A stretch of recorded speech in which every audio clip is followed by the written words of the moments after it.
A diarista foi expulsa da mansão por ter o defeito de limpar com perfeição, mas ela não se deu por vencida, e seu retorno em um carro preto imponente de luxo, apenas 3 dias depois, era uma imagem que seus antigos patrões jamais esqueceriam. Olá, bem-vindos ao canal. Aqui você encontra histórias emocionantes que vão te prender do começo ao fim. E a de hoje promete ser de tirar o fôlego. Se você gosta de conteúdos assim, já se inscreva, ative o sininho e deixe o seu like. Agora acomode-se e vamos começar.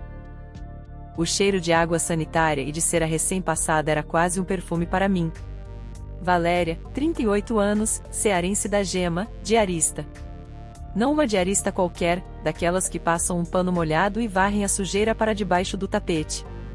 Eu gostava do serviço bem feito, do brilho que arranca um sorriso no rosto da gente, daquela sensação de ordem e limpeza que parece botar até os pensamentos no lugar.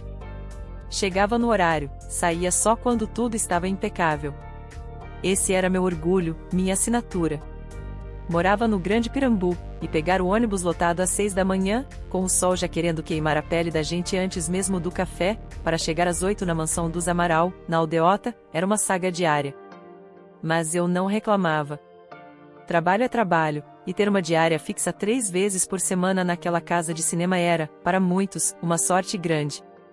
Seu Evandro e Dona Magnólia Amaral eram o que o povo chama de a novo rico. Ele, um empresário do ramo de alguma coisa de importação que ninguém sabia direito o que era, mas que rendia o suficiente para aquela fortaleza de mármore, vidro e colunas gregas de gesso. Ela, Dona Magnólia, vivia para as aparências, para as fotos nas colunas sociais e para dar ordens com aquela voz esganiçada que parecia sempre estar à beira de um ataque de nervos. A casa era um exagero. Salas imensas com poucos móveis, mas caríssimos. Obras de arte que mais pareciam borrões coloridos, e uma quantidade de bibelos de cristal que me davam calafrios só de pensar em espanar. Mas eu cumpria minha tarefa com esmero. Do chão de granito polido que parecia um espelho ao último cantinho do banheiro da suíte master, que era maior que minha casa inteira. Só que meu zelo, meu capricho, parecia incomodá-los. Dona Magnólia vivia resmungando pelos cantos. Valéria, você não acha que está demorando demais nesse banheiro? É só um banheiro, não precisa fazer uma arqueologia nele, ou porque você arrastou o sofá da sala de novo. Eu já disse que gosto dele milimetricamente ali. Eu tentava explicar. É que juntou uma poeirinha de baixo, Dona Magnólia. E para limpar direito o rodapé, preciso afastar um pouquinho. Ela me olhava com aqueles olhos de peixe morto, a boca repuxada numa careta de enfado. Poeirinha, Valéria? Nesta casa não existe poeira. Eu detesto gente que fica fuçando onde não é chamada. Faça o básico, o combinado. Sem invenções. O ambase quando ela era o que eu considerava um serviço porco. Mas, engolia em seco. Precisava do dinheiro. Minha mãe, lá no interior, dependia da minha ajuda para os remédios. Meu consolo, minha referência de um trabalho que realmente valia a pena, eram as lembranças de Dona Alzira.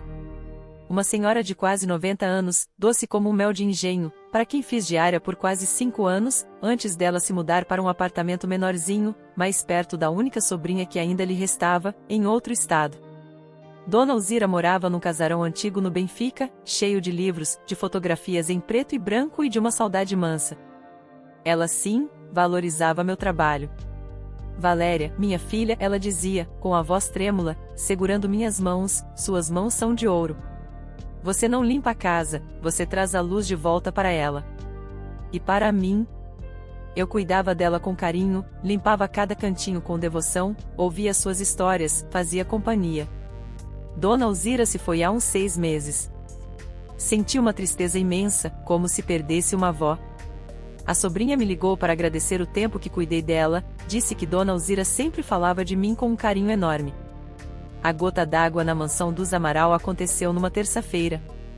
O dia estava particularmente quente, o ar pesado. Eu estava encarregada de dar uma geral na biblioteca deles, com uma sala que tinha mais garrafas de uísque e cinzeiros de cristal do que livros. Enquanto limpava uma estante alta, daquelas que vão até o teto, notei que o topo estava coberto por uma camada de poeira grossa, quase um feltro. Certamente, ninguém subia ali há anos. Com cuidado, usando a escada, limpei tudo, deixando a madeira escura brilhando. Depois, ao limpar o pesado tapete persa que cobria quase todo o assoalho, decidi, como sempre fazia uma vez por mês, enrolá-lo para limpar por baixo. Foi aí o meu crime. Debaixo do tapete, além da poeira acumulada que era de se esperar, encontrei algumas coisas, um brinco de pérola que Dona Magnólia jurava ter perdido num cruzeiro há meses e um pequeno maço de papéis amarelados, presos com um elástico, que pareciam ser cartas antigas. Não mexi, não li, apenas juntei os papéis com cuidado e os coloquei sobre a mesinha de centro, junto com o brinco, num lugar visível, para entregar a ela depois. Quando Dona Magnólia entrou na biblioteca para inspecionar meu trabalho, seus olhos pareceram saltar das órbitas ao ver o tapete enrolado e os objetos sobre a mesa. Valéria. O que significa isto? A voz dela subiu 3 oitavas, estridente como uma sirene desafinada. Quem lhe deu permissão para mexer nas minhas coisas? Para fuçar debaixo do meu tapete? Dona Magnólia, eu só estava limpando, tentei explicar, a surpresa me deixando sem fôlego. Como eu sempre faço. Encontrei seu brinco e esses papéis, achei que a senhora ia gostar de reavê-los. Gostar? Gostar de ter minha privacidade invadida por uma faxineira bisbilhoteira? Ela estava vermelha como um pimentão. Você não tem o direito de tocar em nada que não seja o chão e os móveis. E limpar demais, Valéria, é tão ruim quanto limpar de menos.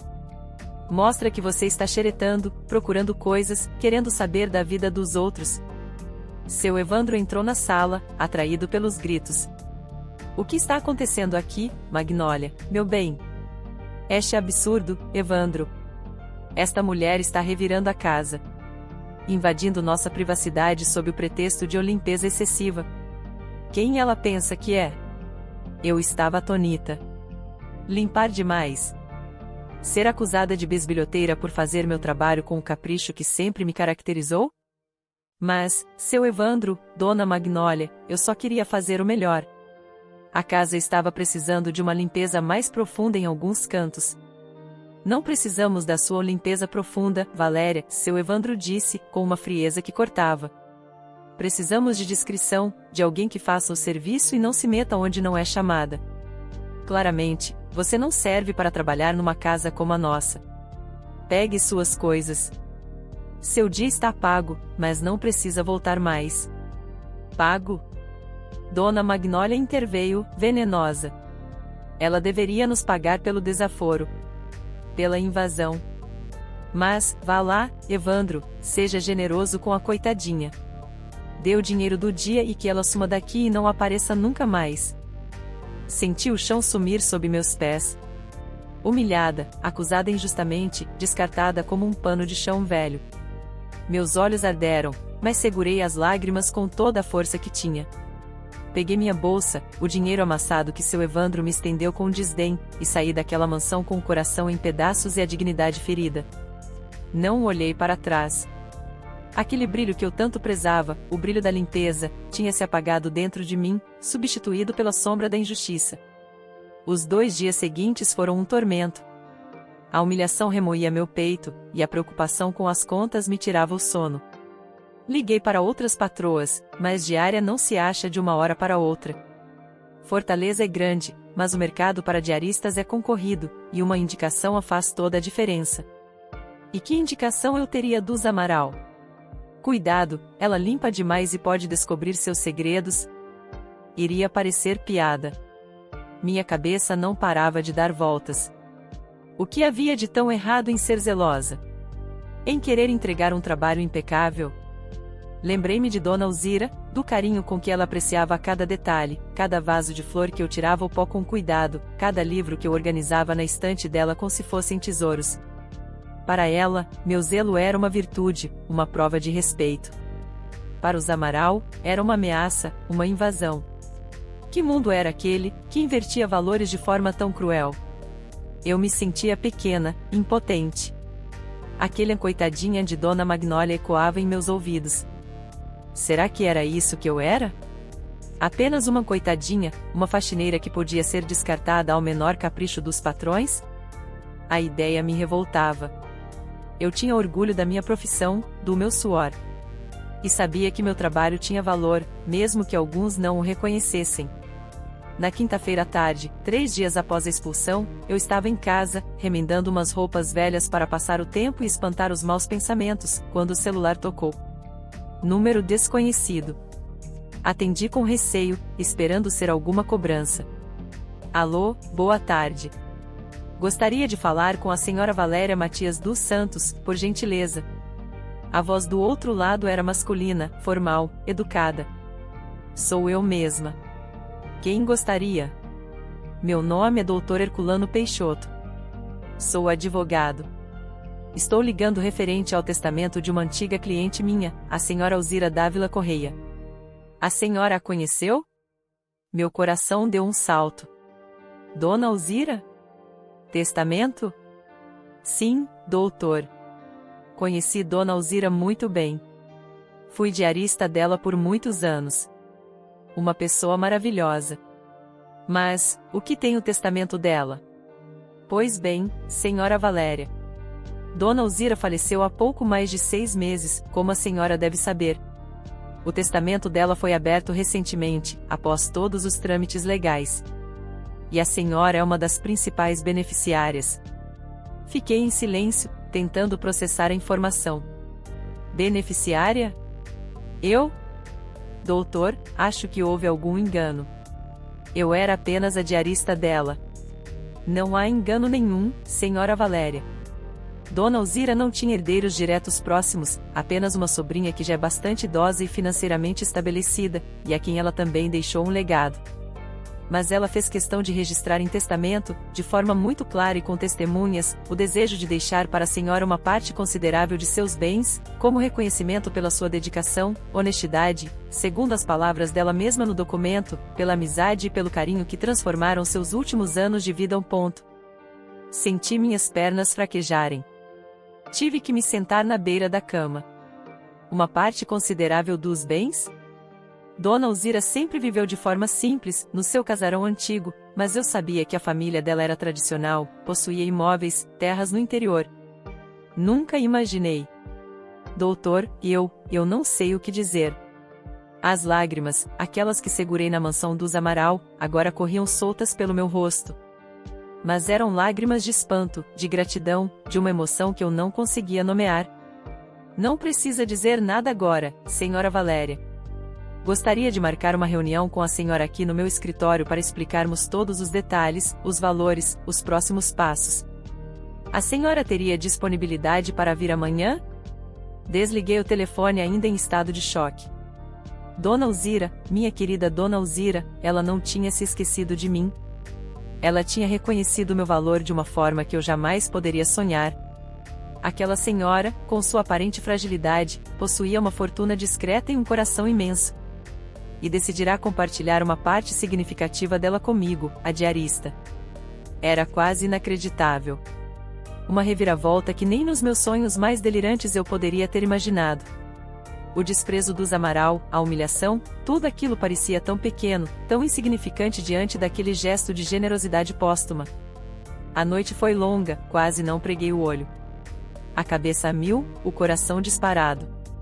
No dia seguinte, vesti minha melhor roupa, um vestido simples, mas limpo e bem passado, e peguei o ônibus para o centro da cidade, para o endereço do escritório do Dr. Herculano Peixoto. Era um prédio imponente, com elevadores espelhados e secretárias elegantes.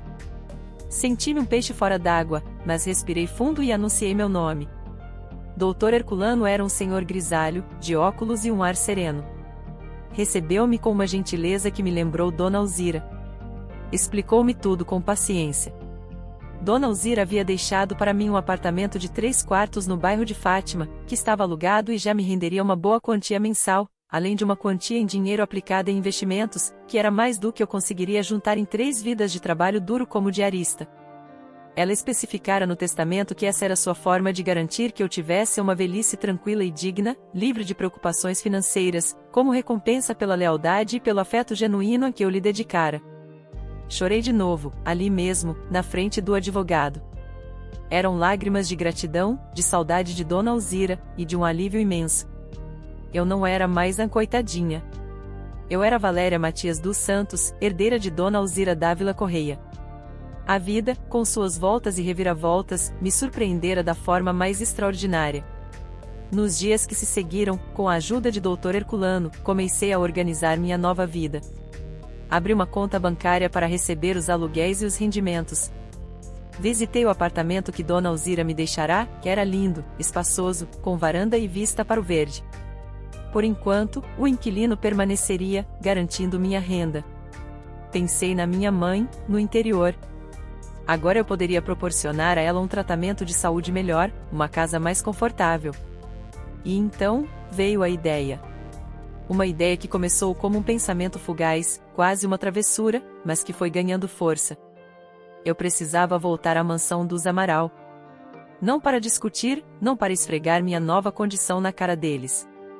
Mas para buscar algo que, na pressa e na humilhação da expulsão, eu realmente tinha esquecido, uma pequena imagem de Nossa Senhora Aparecida, presente da minha mãe, que eu sempre carregava na minha bolsa de trabalho e que, na confusão, devo ter deixado cair perto do quartinho de serviço. Era um objeto de valor sentimental imenso para mim. Decidi que iria. Mas não iria de ônibus, suada e humilde como antes. Liguei para um serviço de motorista particular que Dr. Herculano me indicou, um daqueles carros pretos, discretos, mas imponentes, com vidros escuros. Vesti um conjunto de linho bege que comprei numa loja elegante, a primeira extravagância com o dinheiro da herança, e uns sapatos novos, confortáveis, mas de boa qualidade. Prendi o cabelo num coque simples, uma maquiagem leve. Eu ainda era Valéria, mas uma Valéria com uma nova postura, uma nova segurança no olhar. Eram exatas 3 da tarde de uma sexta-feira quando o carro preto parou em frente ao portão imponente da mansão dos Amaral. Exatamente 3 dias depois da minha expulsão. O motorista, muito profissional, abriu a porta para mim. Respirei fundo e toquei a campainha. A empregada nova, uma moça com cara de assustada, atendeu. Reconheceu-me vagamente. A senhora. Boa tarde. Eu sou Valéria. Trabalhei aqui até terça-feira. Eu esqueci um objeto pessoal e gostaria de recuperá-lo, se possível. Minha voz saiu calma, firme. Dona Magnólia apareceu na porta, provavelmente alertada pela empregada. Estava vestida com um daqueles seus caftãs de seda caríssimos, mas o cabelo parecia um pouco desgrenhado, e ela tinha olheiras. Quando me viu, ali parada, bem vestida, ao lado daquele carro preto que certamente não passava despercebido, a boca dela se abriu num a perfeito de surpresa. Os olhos arregalaram, percorrendo-me de cima a baixo, e depois fixando-se no carro. Valéria? O que você está fazendo aqui? E esse carro? A voz dela falhou, perdeu toda a estridência habitual. Boa tarde, Dona Magnólia, cumprimentei, polida. Como eu disse à sua funcionária, eu vim apenas buscar um objeto pessoal que esqueci aqui. Uma santinha de devoção. Acredito que tenha caído perto do antigo quarto de serviço. Seu Evandro surgiu atrás dela, a curiosidade estampada no rosto. A reação dele foi similar, o queixo caído, os olhos fixos em mim e no carro.